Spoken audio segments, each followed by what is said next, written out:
दोस्तों, कल्पना कीजिए वो दिल दहला देने वाला पल जब एक शांत नदी का किनारा अचानक तूफान बन जाता है, जहां हजारों लोग स्नान की चहल पहल में खोए हुए हैं, हंसी ठिठोली की गूंज चारों तरफ बिखरी हुई है, लेकिन एक लड़की की पूरी दुनिया उलट पुलट हो जाती है सिर्फ एक नज़र से। वो नज़र जो 4 सालों के गहरे दर्द को एक झटके में जगा देती है, वो नज़र जो प्यार की वो चिंगारी फिर से सुलगा देती है जो कभी बुझने को तैयार ही न थी। क्या होगा जब वो छिप जाएगी लेकिन दिल की धड़कनें चुप न रहेंगी? क्या वो बहते पानी में डूबते हुए पुराने वादों को बचा पाएगी? ये कहानी इतनी गहरी और भावुक है कि आपकी सांसें थम जाएंगी, आंसू बह निकलेंगे और अंत तक आप रुक ही न पाएंगे, क्योंकि ये सिर्फ एक मिलन की दास्तां नहीं बल्कि प्यार की वो ताकत है जो जुदाई के तूफानों में भी अटल रहती है। सुनिए, इंदौर की खार नदी के किनारे से शुरू होती है ये दिल को चीर देने वाली कहानी, जहां एक फूलों की महक वाली लड़की मीरा की जिंदगी में अचानक वो इंसान लौट आता है जिसने उसे छोड़ दिया था, लेकिन जिसका प्यार उसके दिल में आज भी वैसा ही धड़क रहा था जैसे पहली बार मिले थे। दोस्तों, इंदौर शहर की वो सुबह थी जब सूरज की सुनहरी किरणें खार नदी के चमकते पानी पर नाच रही थीं और नदी के किनारे सैकड़ों श्रद्धालु स्नान के लिए उमड़ पड़े थे। हर तरफ भगवान महाकाल के दर्शन की भारी भीड़ थी। मंदिर के नए निर्माण के बाद तो ये भीड़ और भी कई गुना बढ़ गई थी। लोग दूर दूर से आशीर्वाद लेने, अपने पाप धोने और नई उम्मीदों को जोड़ने के लिए यहाँ जमा हो रहे थे, और इसी भीड़ के बीच में खड़ी थी मीरा, वो बेहद खूबसूरत लेकिन थकी हुई सी लड़की जो रोजाना 40 किलोमीटर दूर अपने छोटे से गांव से बस की भारी भीड़ में धक्के खाते हुए फूलों की भारी टोकरी कंधे पर लटकाए इंदौर पहुंचती थी। उसके चेहरे पर थकान की गहरी लकीरें थीं, लेकिन आंखों में वो अटूट जज्बा चमक रहा था जो उसके पूरे परिवार को पालने के लिए हर सुबह उसे बिस्तर से उठा लेता था। मीरा नदी किनारे खड़ी हो गई, अपनी फूलों की रंग बिरंगी मालाएं सजाते हुए, एक एक मुस्कुराहट बिखेरते हुए हर आने जाने वाले को पुकार रही थी, भैया जी, ले लो ये ताज़े फूल, खार माता को चढ़ा दो ना, आपकी हर मनोकामना पूरी हो जाएगी, आपके परिवार में सुख शांति हमेशा बनी रहेगी। बस 10 रुपए की ये छोटी सी माला आपकी किस्मत को हमेशा के लिए बदल देगी और आपके जीवन में खुशियों की बौछार कर देगी। उसकी आवाज़ में वो मिठास भरी थी जो लोगों को रुकने पर मजबूर कर देती थी, लेकिन उसके दिल के किसी कोने में छिपा हुआ था वो अनकहा दर्द जो 4 लंबे सालों से उसे चैन की नींद न आने देता था। वो दर्द एक टूटे हुए रिश्ते का था, एक ऐसा पवित्र बंधन जो शादी का था लेकिन परिवार की कठोर जिद ने उसे चूर चूर कर दिया था। मीरा हर रोज यहीं आती, फूल बेचती, पैसे जोड़ती, लेकिन आज का दिन कुछ अलग था, क्योंकि भाग्य ने उसके जीवन का वो पन्ना फिर से पलट दिया था जो वह सालों से बंद करके भूल जाना चाहती थी। तभी भीड़ के घने जंगल के बीच से 4 जवान लड़के निकले, हंसते मुस्कराते हुए, एक नई चमचमाती कार की चाबियां हवा में लहराते हुए। ये राहुल शर्मा और उसके 3 सबसे करीबी दोस्त थे जो रतलाम से इंदौर घूमने के लिए निकले थे। राहुल का घर इंदौर से ठीक 120 किलोमीटर दूर रतलाम जिले में था और आज वो अपनी नई खरीदी कार का शुभारंभ करने के बहाने दोस्तों के साथ एक छोटी सी ट्रिप पर था। उनका प्लान बेहद सरल और मजेदार था। सबसे पहले खार नदी में पवित्र स्नान करना, फिर इंदौर शहर की सैर करना और शाम तक दोस्तों के साथ ठहाकों भरी पार्टी में कार का जश्न मनाना। राहुल, वो लंबा चौड़ा स्मार्ट सा लड़का जिसकी आंखों में अभी भी वो पुरानी उदासी की हल्की सी छाया तैर रही थी, अपने दोस्तों से उत्साह से कह रहा था, यारों, देखो ना नदी का पानी कितना साफ और शांत लग रहा है, चलो हम थोड़ा अंदर चले जाते हैं ताकि अच्छे से स्नान कर सकें। किनारे का तो लोगों की वजह से पूरा गंदा हो चुका है और हमारी ये ट्रिप भी अधूरी न रह जाए। उसके दोस्तों ने हंसते हुए सहमति जताई। हाँ भाई, तू तो हमेशा से ही एडवेंचर का दीवाना रहा है, लेकिन थोड़ा सावधान रहना, क्योंकि पानी का बहाव आज तेज लग रहा है और हम नहीं चाहते कि हमारी ये मजेदार यात्रा किसी मुसीबत में बदल जाए। मीरा ने उनकी तरफ ज्यादा ध्यान भी न दिया था, वो तो अपने फूल बेचने के काम में पूरी तरह डूबी हुई थी। राहुल के दोस्तों को देखते ही पुकार उठी, भैया लोग, रुकिए ना, ले लीजिए ये सुंदर फूलों की मालाएं, नहाने के बाद इन्हें खार माता को चढ़ा देना, ये आपके जीवन में अनगिनत खुशियां लाएंगी और आपके हर दुख को दूर भगा देंगी। एक दोस्त ने उत्सुकता से पूछा, बहन जी, क्या हम नदी के अंदर ही फूल चढ़ा सकते हैं या कोई पाबंदी है? मीरा ने अपनी मीठी मुस्कान के साथ जवाब दिया, हाँ भैया, बिल्कुल चढ़ा सकते हैं, कोई दिक्कत नहीं है। माताजी सब कुछ स्वीकार करेंगी और आपकी हर प्रार्थना सुन लेंगी। भले ही उसके मन में वो जानती थी कि नियम तो सख्ती से फूल चढ़ाने की मनाही था, लेकिन अगर वो ऐसा न कहती तो उसके फूल कभी न बिकते और उसके परिवार का गुजारा कैसे चलता। दोस्त ने तुरंत कहा, ठीक है बहन, तो 4 मालाएं पैक कर दो हमें जल्दी से, क्योंकि हम नहाने जा रहे हैं। मीरा ने फुर्ती से मालाएं सजाईं, पैसे लेने के लिए हाथ आगे बढ़ आया, लेकिन तभी वो क्षण आ गया जो मीरा के जीवन का टर्निंग पॉइंट था। राहुल ने बिना सोचे पीछे मुड़कर देखा और उसकी नज़र सीधे मीरा पर पड़ गई। दोस्तों, वो पल इतना करंट लगने वाला था जैसे बिजली का तेज झटका सीधे दिल में उतर गया हो। राहुल की नज़र मीरा पर ठहर गई और मीरा की नज़र राहुल पर। 4 लंबे सालों का वो वक्त जो अनगिनत रातों में आंसुओं से भीगा था, वो शादी की वो रात का कड़वा झगड़ा, वो जुदाई का वो काला दिन जब सब कुछ टूट गया था, सब कुछ एक ही सेकंड में उनके सामने उमड़ आया जैसे कोई पुरानी फिल्म का सीन अचानक जीवंत हो उठा हो। मीरा के पैर जमीन से खिसकने लगे। उसके हाथ से फूलों की भारी टोकरी लगभग फिसलकर गिर पड़ी। उसकी आंखों में डर की लहर दौड़ गई। गुस्से की आग भड़क उठी, लेकिन सबसे ज्यादा तो वो प्यार था जो कभी कम न हुआ था और आज भी वैसा ही तड़प रहा था। वो तुरंत पीछे हटी, भीड़ के घने सैलाब में घुस गई, एक बड़े से पेड़ के ठीक पीछे छिप गई। उसकी दिल की धड़कनें इतनी जोरों से बज रही थीं कि लग रहा था पूरा जहां उनका शोर सुन लेगा और हर कोई जान जाएगा कि उसके अंदर क्या तूफान मचा हुआ है। नहीं, वो मुझे देख न पाए, वो तो मुझे भूल चुका है सालों पहले। मैं अब बस एक साधारण फूल बेचने वाली लड़की हूँ, उसकी पत्नी नहीं रही कभी की। अगर उसने मुझे इस हालत में देख लिया तो क्या सोचेगा, क्या कहेगा कि मैं कितनी गिर चुकी हूँ। लेकिन राहुल का चेहरा पत्थर की तरह सख्त पड़ गया। वो वहीं ठिठक गया जैसे कोई जड़ें जमीन में धंस गई हों। उसके दोस्तों ने चिंतित होकर पूछा, क्या हुआ भाई, अचानक रुक क्यों गया, चलना नहाने। लेकिन राहुल कुछ बोल ही न सका। उसके गले में कोई गांठ सी लग गई थी। वो सिर्फ मन ही मन बार बार सोच रहा था, मीरा, ये तो मीरा ही है ना। वो ही आंखें जो मुझे पहली बार देखकर शर्माई थीं, वो ही मुस्कान जो मेरी जिंदगी की रौनक थी। भगवान, 4 साल बाद आज फिर से, लेकिन ये कैसे संभव है, क्या ये सपना तो नहीं। दोस्त ने फूलों के पैसे निकाल लिए, लेकिन मीरा तो कब की गायब हो चुकी थी। लाखों लोगों की उस भारी भीड़ में एक चेहरा ढूंढना तो किसी नामुमकिन मंजिल की तरह था। राहुल ने अपने दोस्तों से जबरदस्ती हंसते हुए कहा, छोड़ो यारों, चलो नहाने चलते हैं। अगर पैसे की इतनी पड़ी है तो वो खुद ही हमें ढूंढ लेगी और मांग लेगी। लेकिन उसके मन के अंदर एक भयानक तूफान मच चुका था। हर कदम पर उसे लग रहा था जैसे कोई अनजान आवाज उसे पुकार रही हो, राहुल, मत जाओ अंदर, रुक जाओ, खतरा है। और वो आवाज कहीं न कहीं मीरा की ही लग रही थी, जो सालों से उसके सपनों में गूंजती रहती थी। दोस्तों, अब आप खुद सोचिए उस मीरा की उस घड़ी की हालत को जो पेड़ के पीछे छिपी खड़ी थी, अपनी आंखें नदी के पानी पर गड़ाए हुए, राहुल को निहारते हुए जैसे कोई माँ अपने बच्चे को देख रही हो जो खतरे की गोद में जा रहा हो। उसके दोस्त किनारे पर ही रुक गए थे, लेकिन राहुल अकेला ही पानी के अंदर चला गया। नदी का बहाव बेहद तेज था, लहरें ऊंची ऊंची उछाल मार रही थीं। किनारे का पानी लोगों की वजह से पूरी तरह गंदा हो चुका था और हर तरफ चीख पुकार मची हुई थी। लेकिन राहुल को कौन रोक पाता, वो तो हमेशा से ही अपनी जिद का पक्का था। मीरा का दिल बैठने लगा।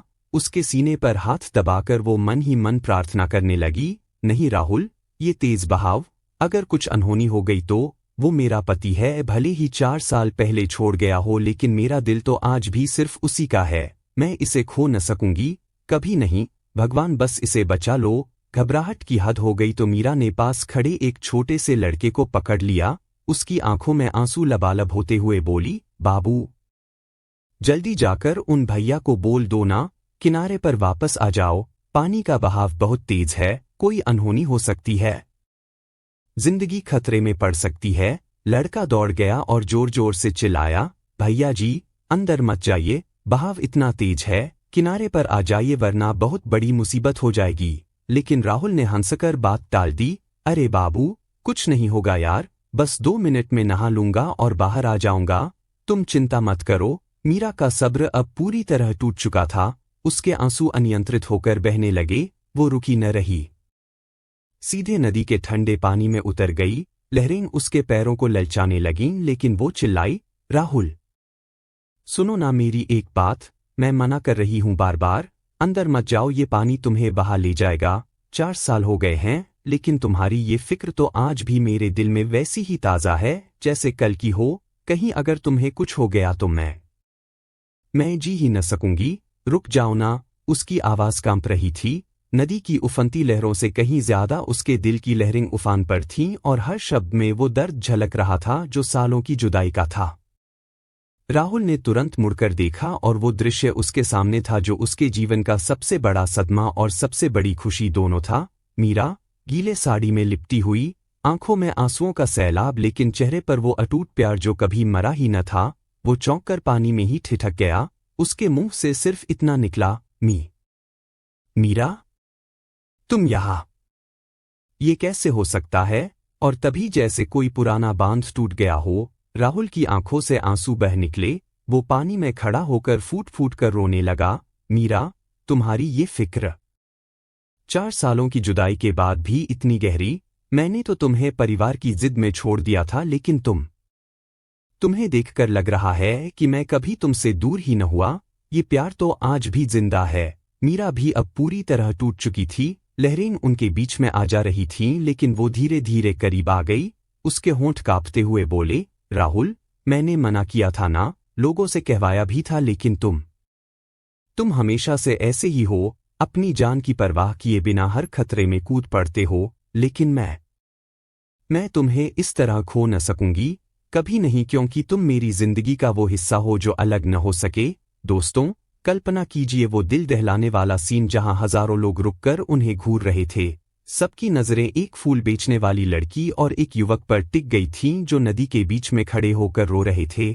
लेकिन ये आंसू न दर्द के थे न गुस्से के, ये तो प्यार के आंसू थे जो जुदाई की आग में तपकर और चमकदार हो चुके थे। राहुल के दोस्त घबराकर दौड़ आए, पानी में कूदते हुए चिल्लाए, भाई, क्या हो गया अचानक?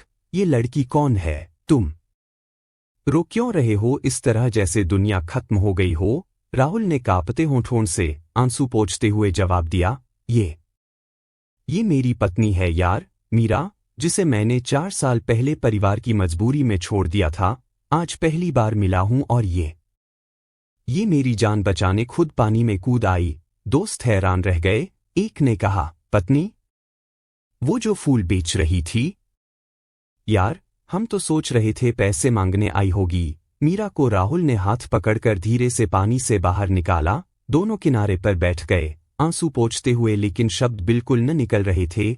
सिर्फ उनकी नजरें ही बोल रही थीं, वो नजरें जो चुपचाप कह रही थीं कि हम वापस आ चुके हैं एक दूसरे के पास और अब कोई ताकत हमें अलग न कर सकेगी। राहुल के दोस्तों ने दोनों को संभाला, गीले कपड़ों को समेटते हुए कहा, चलो भाई भाभी, यहां से निकलते हैं, कोई पास की दुकान पर चलें, चाय पानी करेंगे और धीरे धीरे सब बातें करेंगे, क्योंकि ये मिलन तो कोई साधारण नहीं बल्कि किस्मत का कमाल है। एक छोटी सी चाय की दुकान पर पहुंचे जहां भाप से भरी गर्म चाय की प्यालियां उनके आंसुओं को सुखाने लगीं और ठंडे शरीर को गर्माहट देने लगीं। राहुल ने मीरा का हाथ अभी भी थामे रखा था। धीरे धीरे उसकी तरफ देखते हुए पूछा, मीरा, तुम्हारे घर वाले सब कैसे हैं? अब ये 40 से 45 किलोमीटर दूर गांव से रोजाना आना जाना, फूल बेचना, ये सब कब से शुरू किया तुमने? माँ बाप की हालत कैसी चल रही है? कोई तकलीफ तो नहीं हो रही ना तुम्हें इस कठिन जिंदगी में? मीरा की आंखें फिर से नम हो गईं। वो बोली, लेकिन उसकी आवाज में सालों का वो दर्द घुला हुआ था जो सुनने वाले के दिल को भी चीर देता। राहुल, सब मुश्किलों के बीच ही तो जी रहे हैं, लेकिन बस यादों के सहारे कट रही है जिंदगी। तुम्हारी वो यादें जो कभी कम न हुईं। और फिर शुरू हो गई वो पुरानी कहानी जो सुनकर सबके दिल पिघलने लगे। दोस्तों, वो कहानी 2019 की थी जब राहुल शर्मा और मीरा की शादी हुई थी। एक ऐसा विवाह जो सपनों का राजकुमार और रानी जैसा लग रहा था, लेकिन शादी की उसी पहली रात को डीजे पर डांस करने को लेकर दोनों परिवारों में भयानक झगड़ा हो गया। वो झगड़ा इतना उग्र हो गया कि शादी टूटने की कगार पर पहुंच गई। हवा में तनाव इतना था कि लग रहा था सब कुछ बर्बाद हो जाएगा, लेकिन कुछ बुजुर्गों ने दोनों पक्षों को बहुत समझाया बुझाया, तब जाकर वो शादी संपन्न हुई। लेकिन राहुल के माँ बाप हमेशा के लिए नाराज हो गए। मीरा को ससुराल में घुसते ही ताने मारने लगे, देखो ये गरीब घर की लड़की, इसी की वजह से शादी में इतना कलंक लगा, अब तो हमेशा परेशान करेगी। मीरा का परिवार गरीब था, पिता मजदूरी करते थे जबकि राहुल का मेडिकल स्टोर बेहद सफल था। वो एक अमीर घराने का लड़का था, लेकिन मीरा की बेमिसाल खूबसूरती ने सबका दिल जीत लिया था।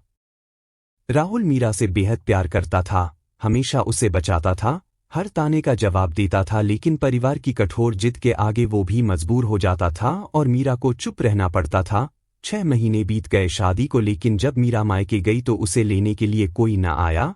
राहुल के माँ बाप ने साफ मना कर दिया, उसे कभी मत लाना घर, हम तेरी दूसरी शादी कर देंगे, इस चक्कर में मत पड़, ये शादी हम कभी स्वीकार न करेंगे। मीरा के पिता से बात की गई, ये रिश्ता हम मानते ही नहीं, अपनी बेटी की दूसरी शादी कर लो या जो करना है कर लो, लेकिन हमारे घर में ये कभी न रखेंगे। इतना सुनकर राहुल उलझन में पड़ गया। परिवार के दबाव में वो मीरा को लेने न जा सका और धीरे धीरे दूरियां बढ़ने लगीं। मीरा का दिल टूट रहा था, लेकिन वो चुपचाप सहती रही क्योंकि प्यार में विश्वास था कि सब ठीक हो जाएगा। लेकिन फिर वो काला दिन आ गया जब मीरा के पिता का एक भयानक एक्सीडेंट हो गया। वो हमेशा के लिए चले गए। घर का सारा बोझ एक झटके में मीरा के नाजुक कंधों पर आ गिरा। सबसे बड़ी बेटी होने के नाते भाई बहनों की पूरी जिम्मेदारी उसके ऊपर थी। छोटे भाई की पढ़ाई, बहनों की परवरिश और शादी का सपना, सब कुछ अब मीरा के हाथ में था और वो रात दिन एक होकर परिवार को संभालने लगी। तभी कोरोना का वो काला साया आ गया। हर तरफ लॉकडाउन, सारी दुनिया थम सी गई। सरकार थोड़ा बहुत राशन बांटती थी जिससे घर का गुजारा मुश्किल से चल जाता, लेकिन जरूरतें तो अनगिनत थीं जो पूरी न होतीं। मीरा दिन रात चिंता में डूबी रहती, सोचती रहती कि परिवार का पेट कैसे पालूं, बच्चों को कैसे पढ़ाऊं, भविष्य कैसे संवारा जाए।